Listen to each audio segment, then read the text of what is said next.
భగత్ సింగ్ భావమున్నవాడు కెరటమల్లె దూసుకెళ్ళుతాడు శిఖరమల్లె ఎదిగే నాయకుడు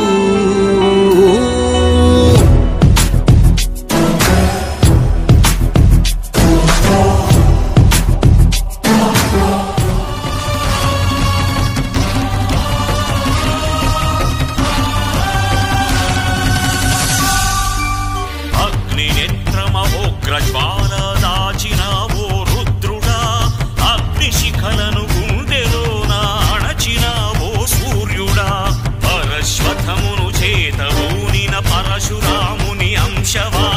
హింసరణ జగద్వంస రచనను చేసిన